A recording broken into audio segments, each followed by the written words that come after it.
우리가 살고 있는 이 세상에는 우리보다 어렵고 힘들게 살아가는 사람들이 생각보다 많습니다. 병원 가보면, 요양원에 가보면 웬 환자들이 그렇게 많은지요. 다 힘들고 그 가족들 고통스러워합니다. 병든 사람, 장애인, 또 경제적으로, 사회적으로. 감사하게도 오늘날 이 시대는 어려운 분들을 그래도 많은 단체에서 또 혹은 정부에서 후원하고 도와주고 있기 때문에 그래도 많이 힘이 될 것입니다. 우리 동경에서 그 장애인 올림픽, 패럴올림픽이라고 진행이 되고 있죠. 오늘 끝나나요? 오늘 아마 제가 기억하기는 오늘 저녁에 폐회하는 걸로 알고 있는데요. 참 감사해요. 그분들이 이렇게 경기하는 걸 보면서 다 나름대로 장애를 가지고 있는데 그걸 극복을 하고 그렇게 선수가 돼서 열심히 뛰는 모습을 보면서 참 존경스럽다. 우리 멀쩡한 사람도 그걸 못하는데 그런 걸 보면요, 여러분이 건강한 사람 뭐든지 할 수 있을 것 같아요. 그런 의지와 용기만 있다면 정말 박수를 보낼 수밖에 없죠. 저들을 보면서 우리가 정말 부끄러움을 가지면서 또 힘을 내야 될 것입니다. 예수님께서도 이렇게 약하고 어려움 당하는 사람들에게 항상 관심을 가지고 계셨습니다. 그래서 예수님 앞에 많은 환자들, 어려움을 당한 사람들이 찾아왔어요. 그래서 구원을 받고 치료를 받고 회복하고 기적의 역사를 체험했습니다. 근데 그 중에서 오늘 마가복음과 이 말씀은 똑같이 누가복음 8장에도 마태복음에도 기록이 되어 있습니다. 12해 동안, 여러분 한두 해 오랫동안 병상에 있는 것도 힘든데 12해 12년 동안 여기 보니까 혈루병으로 고생하던 여인이 나옵니다. 여러분 혈루병이라고 하는 것을 우리 주석을 보니까요, 우리 여자분들 자궁에 혹이 생겨서 출혈되는 병이랍니다. 요즘 같으면 의학이 좋아서 수술을 해서 자궁 절제를 해나가고 치료할 수 있어요. 그런데 예수님 당시에는 그런 기술이 없습니다. 이 병에 한 번 걸리면 평생 고생을 하는 거예요. 그나마 12해 동안 치료를 받으면서 고생을 했던 여인의 기록이 나옵니다. 그런데 예수님을 만나는 순간 혈루 근원이 곧 말랐다 그랬어요. 12년 동안 하혈을 하며 살았으니까 그 몰골을 우리가 이해할 수가 있습니다. 그 삶을 이해할 수 있습니다. 그런데 예수님을 만나는 순간 깨끗해졌습니다. 할렐루야. 오늘 이 말씀 우리가 너무나 잘 압니다. 그 중심으로 내 믿음이 너를 구원하였으니, 예수님께서 하신 말씀입니다. 어떻게 이 여인이 구원을 받았느냐, 어떻게 치료를 받았느냐, 어떻게 살았느냐, 한마디가 뭐죠? 내 믿음. 예수님의 안수기도가 아니고 예수님의 축복기도가 아니고 뭐예요? 한번 따라 합시다. 내 믿음이 누구예요? 바로 내 믿음이에요.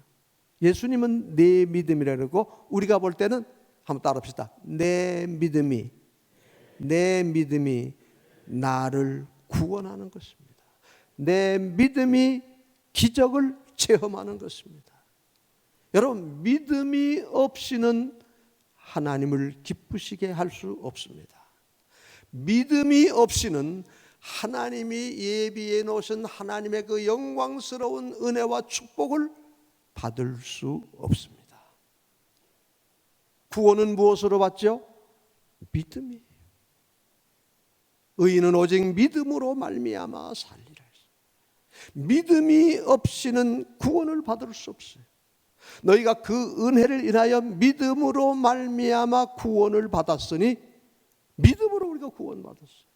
믿음으로 죄사함 받고 믿음으로 하나님의 자녀가 되고 믿음으로 우리는 천국에 갈 수 있는 것입니다. 믿음. 오직 믿음.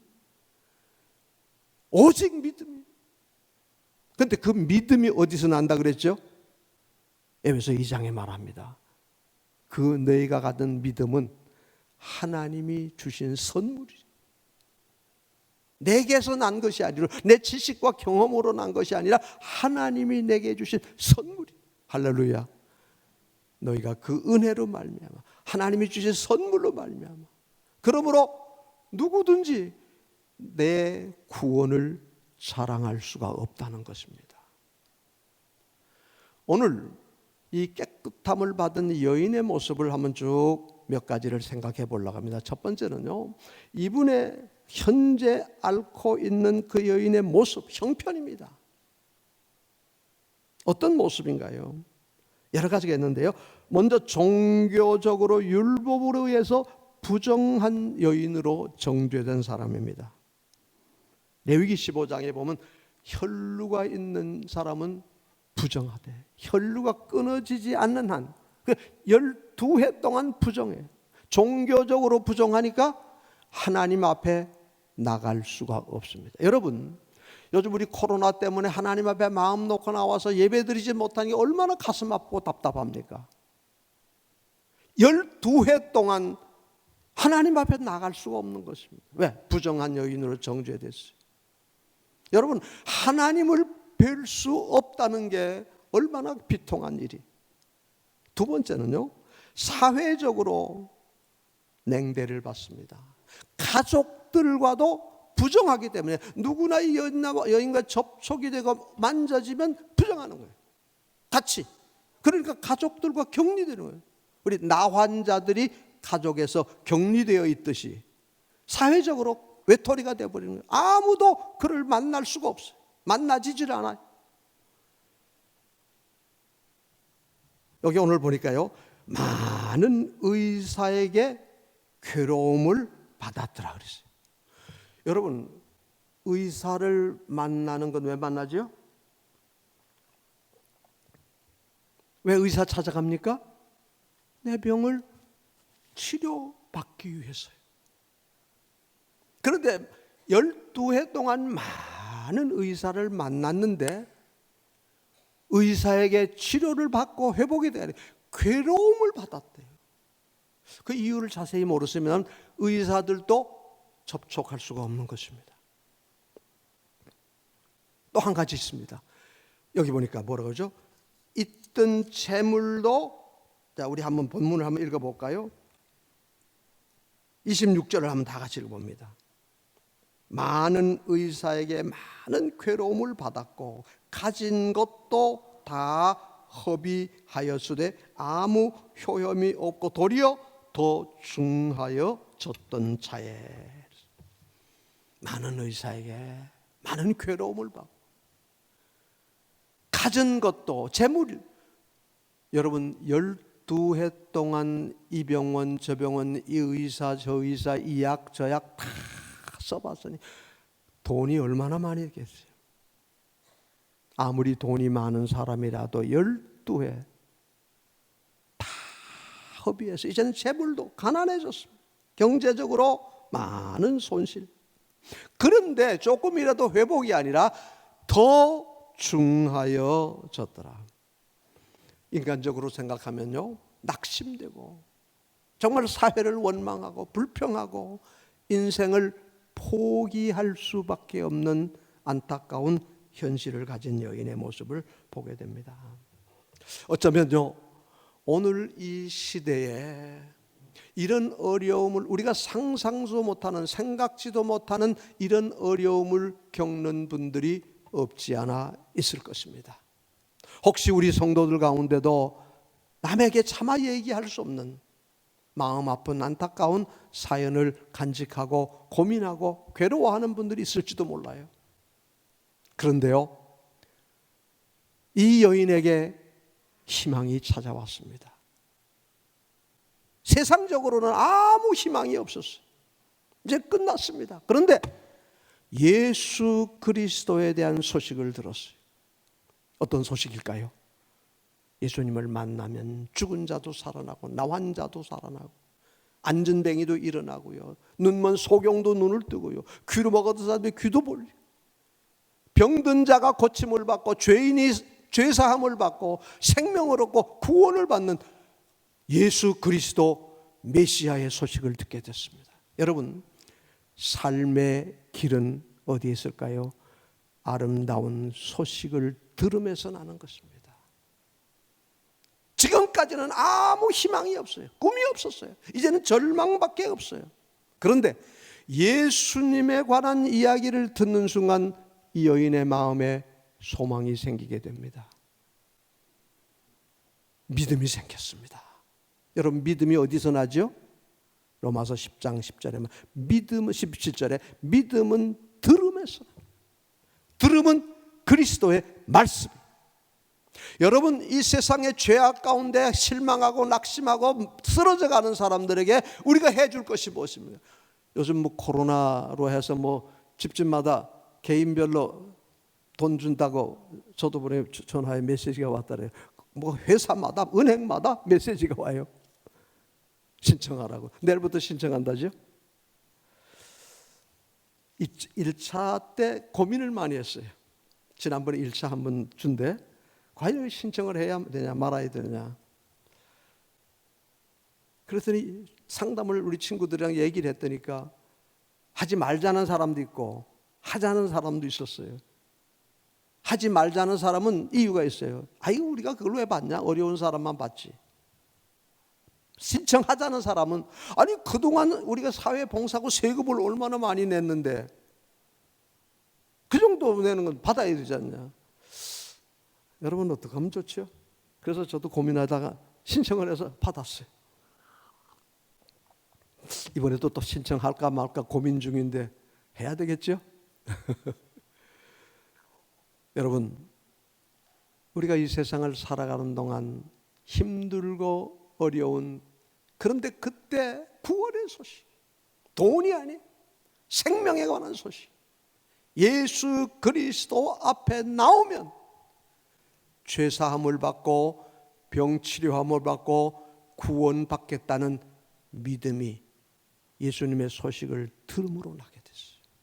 여러분, 우리 주변에 있는 사람들에게 나누어 줄 게 뭐죠?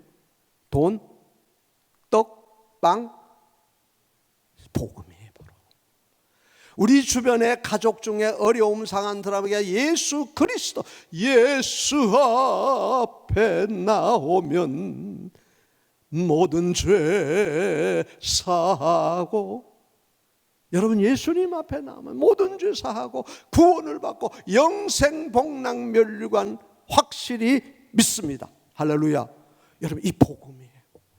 이 여인이 살 수 있는 길은 다른 데서 바로 예수님에 대한 복음을 듣게 됐어요. 들을 때 그 마음에 믿음이 생겨. 내가 예수님께 가야 되겠구나. 여러분, 복음이 이렇게 생명력이 있습니다. 그런데 이 여인에게는요, 마음에 결심이 생겼어요. 지금 내가 병들어서 이 몰골을 가지고 어떻게 나갈까? 그러나 용기를 가지고요, 예수님을 만나서 예수님 앞에 통사장을 하고 주님, 나 좀 살려주세요, 나사렛 예수요, 그럴 용기가 없어요. 어떻게 하죠? 마음의 결심이에요. 그 마음에 예수님을 믿으면 예수님의 옷자락만 내가 가서 만져도 구원을 얻겠다는 믿음이 생겼어요. 아주 작은 결심이에요. 큰 기대가 아니에요. 그 많은 사람 틈으로 가서 내가 예수님의 옷자락만 만져도 내가 구원을 얻겠다. 그런 마음의 믿음이 생기는 것입니다. 난관을 극복하고, 여러분, 얼마나 많은 사람이 모였겠어요. 여기 제자들이 그랬어요. 많은 사람이 옹위하여 막 떠밀려가나이다. 그래요. 그 중에서 틈바구니에 들어가서 간신히 억지로 예수님의 옷자락을 만지면 구원을 얻겠다는 믿음이 생겼어요. 여러분, 이 여인의 믿음이 뭡니까? 첫째는요, 예수님이 창조주 하나님이라고 하는 믿음이, 그냥 단순한 선생님이 아니라, 유명한 분이 아니라, 유명한 무슨 연예인을 만나는 게 아니라, 이분은 살아계신 하나님이라는 걸 믿게 됐어요. 죽은 자도 살리시고 나환 자를 고치시고 눈면 소경을 뜨게 하시는, 세상에 어떤 의사가 누구도 내 12해 동안 혈류병으로 다 죽어간다, 아무도 나를 고쳐주지 못했어. 그런데 예수님은 생명의 주요 창조주기 때문에 내 혈류병도 고쳐줄 것이라는 믿음이 생기는 것이죠. 여러분, 이게 귀한 것입니다. 여러분, 예수님께서 제자들에게 물었어요. 사람들이 이렇게 많이 따라다니는데 도대체 나를 누구라고 보느냐? 유명한 엘리야, 선생님, 유명한 선지자입니다. 그렇게 믿습니다. 그때 예수님이 제자들에게 물었어요. 너희는 나를 누구라고 하느냐? 그때 베드로가 뭐라고 대답하죠? 우리가 잘 알죠. 따라합시다. 주는 그리스도시요 살아계신 하나님의 아들이십니다. 할렐루야, 할렐루야. 오늘 우리는 이런 확고한 믿음이 있어요. 주는 그리스도십니다. 살아계신 하나님의 아들이십니다. 이 믿음이 바로 여인에게 있는 것입니다. 예수님의 제자도 아니에요. 다만 들려오는 소식을 들음으로 이 믿음이 생긴 것입니다. 여러분, 이게 복음 전하는 게 중요한 것입니다. 주 예수를 믿으라, 그리하면 너와 내 집이 구원을 얻을 것이다. 이 말씀, 여러분, 우리는 때를 얻든지 못 얻든지 이 복음을 전해야 돼요. 우리 가족들에게, 이웃들에게, 친구들에게, 혹은 직장에서 기회가 있는 대로 이 여인에게 예수 그리스도의 소식이 들려졌어요.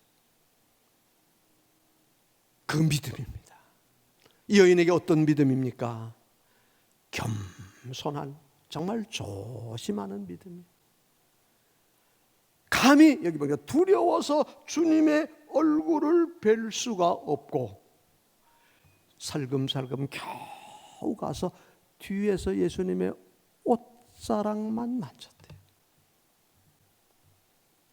여러분, 우리가 아무리 급해도, 아무리 내가 절박한 심정에도 서두르면 안 됩니다. 그런 말이죠. 바쁠수록 돌아가라는 게. 바쁠수록 숨을 한 번 쉬고 한 템포 늦추고 사는 것입니다. 그래야 실수하지 않아요. 이 여인은 감히 주님의 얼굴을 뵐 수가 없어요. 주님께 도와달라고 요청할 용기가 없어요. 왜? 나는 죄인입니다. 나는 부족합니다. 당시 오랫동안 혈류병을 가졌다면 죄인으로, 종교적으로 부정한 여인으로 취급됐기 때문에 감히 주님의 얼굴을 뵐 수가 없습니다. 겸손한 마음으로 주님 옷자락만 만져도 내가 낫겠구나. 참, 얼마나 겸손합니까? 얼마나 조심성이 있습니까? 여러분, 우리가 주의 일을 할 때도 이런 믿음으로 해야 돼요. 내가 좀 뭐 가졌다고, 내가 좀 실력이 있다고, 내가 교회 일을 좀 많이 한다고, 내가 헌금을 좀 많이 했다고 자칫하면 내 마음에 교만한 마음이 일어날 수 있어요. 저도 목회를 하면서 항상 조심했던 것, 조심스러웠던 것이 바로 그것입니다. 같은 우리 목사님들 모이면 뭐 별 일들이 다 있어요. 조금 내가 말 한마디 잘못하면 뭐로 비치는지 아세요? 제 새끼 교만하기는. 당장 그렇게 들려져요. 다른 사람들을 보면서 제가 그걸 느껴요. 사회적으로나 뭐 교회나 뭐 좀 있는 사람들 만나서 대화해보면 그 마음이 나도 모르는 사이에 교만해요. 약한 사람, 없는 사람 무시하고요, 깔보고요. 목사 세계도 똑같아요. 감사하다 우리 교회가, 우리 큰 교회에 속해 있어요. 물론 큰 대형 교회 몇 교회를 빼고 나면 그 다음 우리 교회가 대형 교회에 들어가요. 여러분 아시지만 우리 수도노에서 우리 교회가 상납금을 150교회 중에 우리 교회가 제일 많이 내요. 교인 수로는 아마 우리가 한 두 번째인가 뭐 그럴 거예요. 실제 예배 모이는 우리가 더 많았어요. 지금은 모르겠습니다. 재정 예산이, 헌금이 우리 교회가 수도노에서 제일 많았어요. 우리 총회에서 큰 역할을 하고 있어요. 자칫하면 아닌데도 상대방에게 비춰질 수 있어요. 지가 뭘 잘났다고 큰 교회 목사라고 조금 잘못 한마디 실수하면 교만하게 비춰져요. 여러분, 성경은 뭐라 그러죠? 하나님은 교만한 자를 물리치시고 겸손한 자에게 은혜를 베푸시니라 했어요. 저는 늘 이 말씀을 마음에 새기고 어떻게 하든지 한번 겸손한 채라도, 성경이었어요, 내가 복종하는 채 할지라도 내가 복을 주리라 그랬어요. 나 실제 교만한데 겸손한 채라도 좀 한번 해보자. 그렇게 살았어요. 그때 하나님이, 왜? 하나님은 뭘 보신다고요? 우리 중심을 보는 거예요. 내 마음이 그렇게 해보고 싶어 하니까 하나님이 복을 주시는 거예요. 여러분, 여인은 너무나 겸손한 거예요. 감히 내가 주님을 뵐 수가 없습니다. 옷자락만 한번 만지면 돼. 너무나 조심스러운 거예요. 그때 예수님께서 물으십니다. 누가 내 옷자락을 만졌느냐? 아무도 몰라요. 제자들이, 선생님, 이 많은 사람들이 옷 사는데 아니 뭐 옷자락 다 만졌겠지요? 아니다. 내게서 능력이 나갔다. 그 여인이 벌벌 떨면서 예수님이 딱 돌아보니까 옆에서 주님 앞에 사실을 다 고백하는 거예요. 여러분, 구원은 고백입니다. 나는 죄인입니다. 주여, 내가 주님의 옷자락을 만졌습니다. 주님의 옷자락만 만지면 내 병이, 내 12해 동안 혈루병이 깨끗해질 줄로 믿고 주님의 옷자락을 만졌습니다. 주님 앞에 고백이에요. 믿음은 들음에서 나는 것이, 듣고 마음으로 믿어 의에 이르고 입으로 시인하여 구원에 이르는 것입니다. 여러분, 우리도 마음으로 믿어야 돼요. 주는 그리스도의 살아계신 하나님의 아들이십니다. 아멘. 그게 입으로 고백해 줘야 돼요.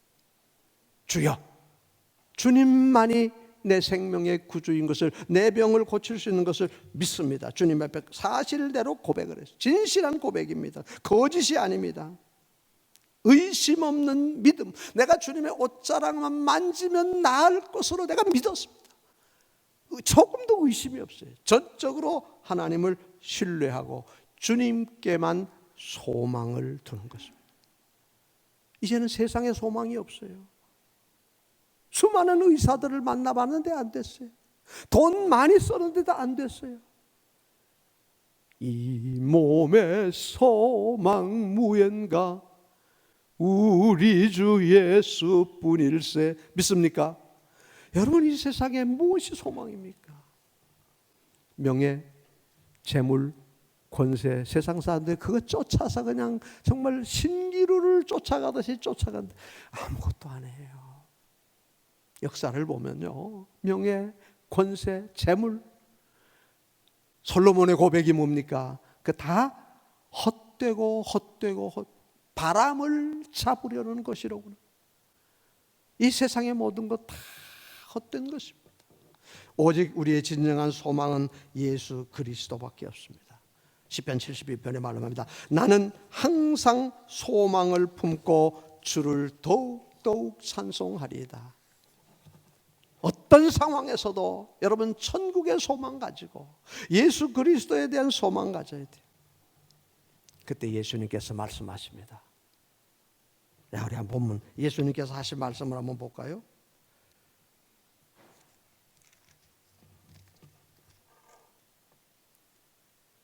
34절입니다.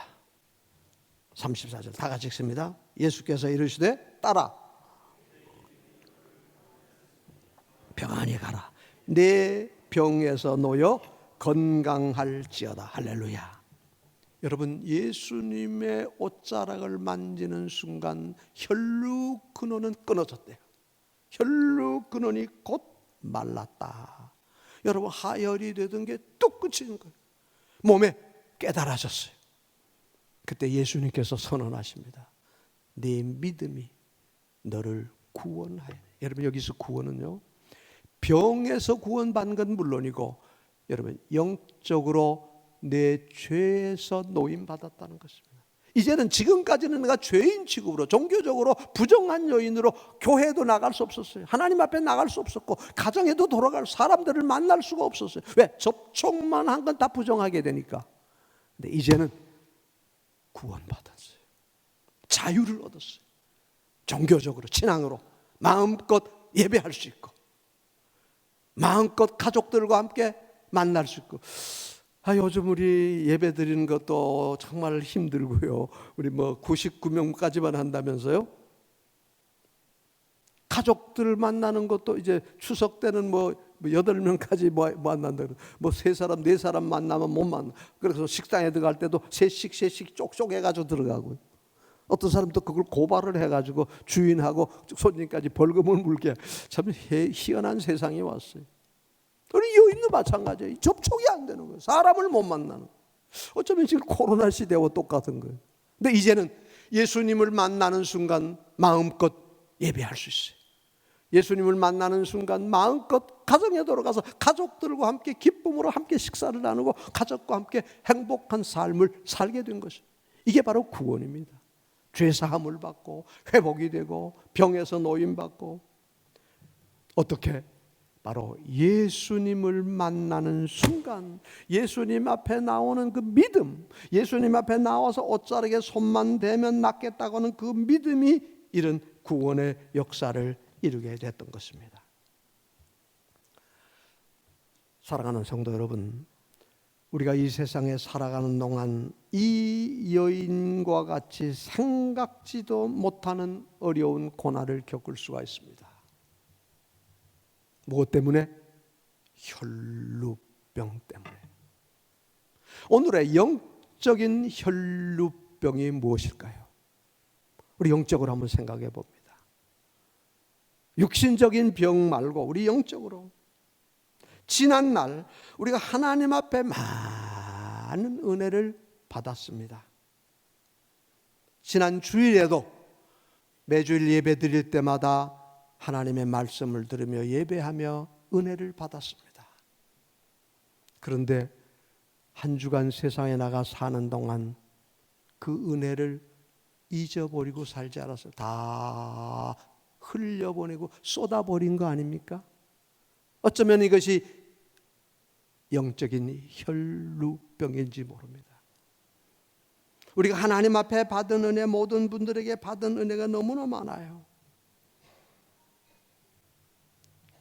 그런데 그 은혜를 잊어버렸다면 영적 혈루병일 수 있습니다. 왜 그렇게 되죠? 그 첫째는 교만한 마음입니다. 아까도 말씀드렸죠. 하나님은 교만한 마음을 제일 싫어한대. 교만한 자는 물리치신대. 내 마음이 교만해지지 않도록 늘 주님 앞에 무릎 꿇는 겸손한 마음을 갖도록 노력할 때 은혜가 그 아래 머물러집니다. 교만하면 은혜가 다 쏟아져요. 왜 혈루병이 될까? 영적으로 욕심입니다.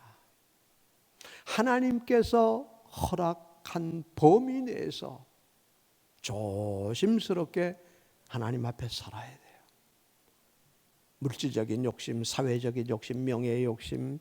욕심은 결국 자신을 망해요. 욕심이 잉태한 즉 죄를 낳고 죄가 장성한 즉 사망을 낳습니다. 여러분, 우리 마음에 욕심이 일어나지 않도록 세상의 모든 걸 이렇게 보면서 욕심 때문에 망해요. 욕심 때문에 무너져요. 왜 그럴까요? 세상의 염려 때문입니다. 마태복음 13장에 보면 예수님께서 비유한 중에서요, 이 마음의 밭에 대해서 비유했어요.